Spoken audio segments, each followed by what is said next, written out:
PM Modi ने साफ साफ कह दिया, अब वक्त आ गया है विदेशी चीजों पर निर्भरता खत्म करने का। विकसित भारत बनाने के लिए तत्काल भारत की इकोनॉमी को 4 नंबर से 3 नंबर पर ले जाने के लिए अब हम कोई विदेशी चीज का उपयोग नहीं करेंगे। अमेरिका और चीन का नाम लिए बिना पीएम मोदी ने कहा कि अब चलेगा सिर्फ मेड इन इंडिया।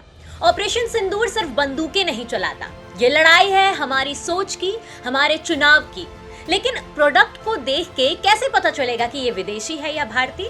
तो चलिए देते हैं 5 धांसू तरीके जिससे तुरंत पहचान सकेंगे कि कौन अपना है कौन पराया।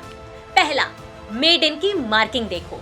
हर प्रोडक्ट पर कहीं ना कहीं लिखा होता है मेड इन इंडिया या मेड इन चाइना। ध्यान से देखो, और अगर मेड इन इंडिया की जगह किसी और देश का नाम लिखा है तो उसे तुरंत वहीं छोड़ दो। कभी कभी कंफ्यूज करने के लिए मेड इन चाइना की जगह मेड इन पीआरसी यानी रिपब्लिक ऑफ चाइना लिखा होता है, इसलिए अलर्ट रहना। दूसरा, बारकोड का खेल समझो। हर बारकोड के पहले 3 डिजिट उस देश का कोड बताता है। 890 भारत का कोड है, 690 699 चीन का है, 000 या फिर 013 अमेरिका और कनाडा का है। बारकोड से मिले इशारे को हल्के में मत लेना। तीसरा, बिल और वेबसाइट चेक करो। Amazon, फ्लिपकार्ट जैसी साइट्स पर कंट्री ऑफ ओरिजिन लिखा होता है। डिटेल्स में जाओ और फिर लो सही फैसला। चौथा, क्यूआर कोड स्कैन करो। कुछ प्रोडक्ट्स पर क्यूआर कोड होता है, बस स्कैन करो और पता चल जाएगा कहाँ बना है, किस देश का है।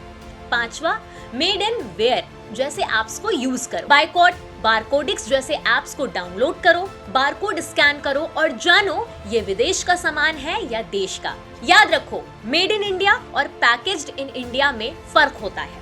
कुछ कंपनियां बाहर से सामान मंगाकर यहाँ सिर्फ बॉक्स पैक कर देती हैं, वो पैकेज्ड इन इंडिया कहलाता है। हर बार खरीदारी से पहले सोचो, तुम अपने देश को मजबूत कर रहे हो या किसी दूसरे देश की जीडीपी बढ़ा रहे हो।